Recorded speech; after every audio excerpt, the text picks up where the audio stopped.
नमस्कार दोस्तों, मैंने इंट्रो में आपको महाभारत के बारे में बता ही दिया था।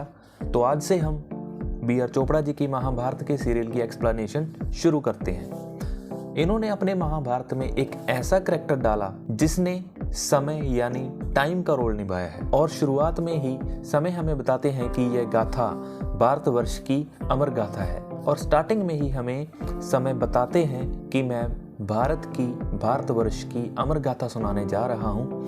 यह कथा है हमारी संस्कृति के उतराव चढ़ाव की, सत्य असत्य के महायुद्ध की। और वह शुरू में ही हमें एक राज का खुलासा करते हैं कि महाभारत का युद्ध केवल उस दिन शुरू नहीं हुआ था जब श्री कृष्ण ने गीता उपदेश दिया या जिस दिन द्रौपदी ने दुर्योधन का मजाक उड़ाया। इसकी शुरुआत तो बहुत समय पहले ही हो चुकी थी। वह कहानी की शुरुआत करते हैं दुष्यंत और शकुंतला के पुत्र चक्रवर्ती महाराज भरत के विजय यात्रा के लौटने पर, जो कि हस्तिनापुर दरबार में शुरू होती है। महाराज भरत ही थे जिन्होंने द्वापर युग में हस्तिनापुर की सीमाएं हिमालय से समुद्र तट तक फैला दी थी।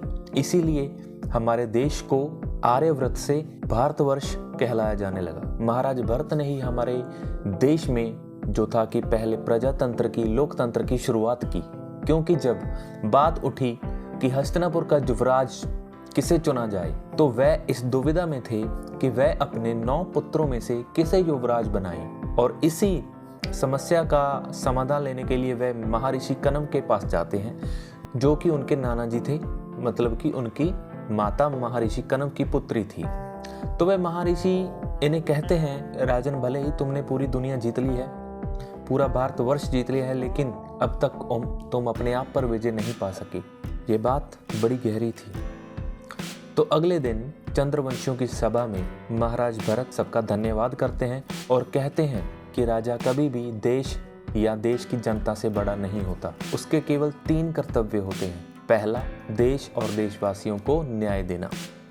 दूसरा, देश और देश की जनता की रक्षा करना। और तीसरा, एक ऐसे व्यक्ति को युवराज बनाना जो इन दोनों कामों को अच्छे से निभा सके। और तभी वह अपने महामंत्री को यह सूचना घोषित करने के लिए कुछ पढ़ने के लिए कहते हैं। तो वो पढ़ते पढ़ते रुक जाते हैं जब यह बात आती है उनमें लिखी हुई, जहां महाराजा भरत ने यह घोषित किया था, यह लिखवाया था कि उन्हें अफसोस है कि वो अपने किसी भी पुत्र में यह गुण नहीं देखते कि वो राजा बनने के योग्य हो। और इसीलिए वह भरद्वाज अभिमन्यु को अपना पुत्र स्वीकारते हैं और उसे युवराज घोषित किया जाता है। उन्होंने ऐसा करके अपने एक सच्चे राजा और लोकतांत्रिक राजा होने का सबूत दिया। इन सबसे उनकी माता जी भी नाराज थी। वो कहती हैं कि एक पिता कैसे उसके पुत्रों का अधिकार किसी और को दे सकता है। तो महाराज भरत कहते हैं कि मैं सिर्फ एक पिता नहीं हूँ, मैं राजा भी हूँ, और मैं अपने असल परिवार, जो कि मेरा देश है, उसके साथ अन्याय नहीं कर सकता,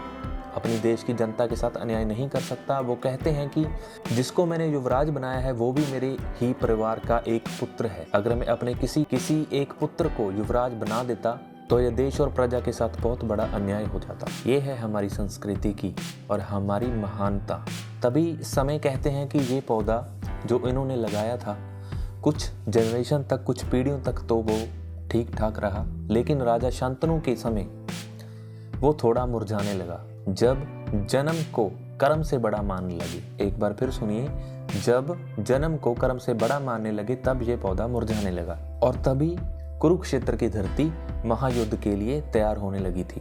तभी राजा शांतनु की कहानी की शुरुआत होती है, जहां से हमें पूरी महाभारत बताई जाएगी। महाराज शांतनु एक दिन गंगा के तट पर शिकार खेलने जाते हैं और वहां वह एक स्त्री को देखते हैं और उनसे मोहित हो जाते हैं। वह स्त्री कोई और नहीं, स्वयं गंगा ही थी। शायद इसलिए गंगा नदी को पवित्र दर्जा दिया जाता है। तब महाराज शांतनु गंगा जी को बातों ही बातों में शादी के लिए कुछ कहना चाहती हैं और गंगा जी यह कहकर चली जाती हैं कि अभी इसका समय नहीं आया है, वह कल इसके बारे में बताएंगी, क्योंकि हर चीज़ का एक समय होता है। तो राजा शांतनु सारी रात सुबह होने का इंतज़ार करते हैं। उनको नींद भी नहीं आती और सुबह होते ही वह गंगा के तट पर जाते हैं। वहाँ गंगा जी उनसे मिलती हैं और वह गंगा जी को हस्तिनापुर की महारानी बनने का प्रस्ताव रखते हैं। तब गंगा जी उन्हें कहती हैं कि वे आपसे विवाह जरूर कर सकती हैं, लेकिन उसके लिए राजा शांतनु को एक वचन देना होगा। यहाँ पर मैं आपको एक बात बताना चाहूँगा कि हमारे इतिहास में या पुराने समय में, सारी दुनिया में ही, खासकर हमारी संस्कृति में भी वचन यानी प्रॉमिस, वादा, कसम, इन सबको बहुत ज़्यादा महान माना जाता था। जान भी चली जाए लेकिन कोई वचन से नहीं मुकरता था, वचन को ही सबसे ऊपर माना जाता था। वह कभी भी अपनी कसम और वादा या वचन, प्रॉमिस नहीं तोड़ते थे, चाहे कोई भी कीमत चुकानी पड़े। जो असल संस्कृति को फॉलो करते थे वो ये कभी नहीं करते थे। और यहाँ भी गंगा जी शांतनु से वचन ले लेती हैं कि मैं जो कुछ भी करूँ आप कभी भी मुझसे कोई भी प्रश्न नहीं करेंगे, मैं जो भी करूँ आप उसका कारण जानने की कोशिश नहीं करेंगे। अगर आपने ऐसा किया तो मैं आपका जवाब देकर आपको हमेशा के लिए छोड़कर चली जाऊंगी। राजा शांतनु ये वचन दे देते हैं और वह विवाह कर लेते हैं। राजा शांतनु गंगा जी के प्यार में इतना ज़्यादा खो जाते हैं कि वह अपने राज्य और प्रजा की तरफ बिल्कुल भी ध्यान नहीं देते। वह सब कुछ भूल सा जाते हैं, जो कि एक राजा के लिए सबसे ज़्यादा ज़रूरी चीज़ होती है, वह उसको भूल जाते हैं। और इसीलिए उनका सेनापति भी काफ़ी चिंतित होता है। तभी वह एक राजप्रभु से बात भी करते हैं और तभी हमें दिखाया जाता है कि एक दासी ये संदेश लेकर, यह खबर लेकर आती है कि राजा शांतनु को पुत्र हुआ है। गंगा जी ने एक पुत्र को जन्म दिया है। महाराज उन्हें मोतियों का हार देते हैं और पूछते हैं कि वो पुत्र कैसा है। तभी हम देखते हैं कि राजा अपने महल की खिड़की से देखते हैं कि गंगा उस पुत्र को लेकर गंगा की तरफ जा रही हैं। महाराज देखकर बहुत हैरान होते हैं और गंगा जी उन्हें अपने ही जल में बहा देती हैं। महाराज शांतनु के पैरों से जमीन निकल जाती है, लेकिन वह वचनबद्ध थे और वे गंगा जी से कोई सवाल नहीं कर सकते थे। और ऐसा ही दूसरे पुत्र के साथ भी हुआ। शांतनु अब सहन नहीं कर सकते थे, फिर राजगुरु के पास जाते हैं, सारी बात बताते हैं। राजगुरु कहते हैं कि आपको ऐसा वचन देने का कोई अधिकार ही नहीं था।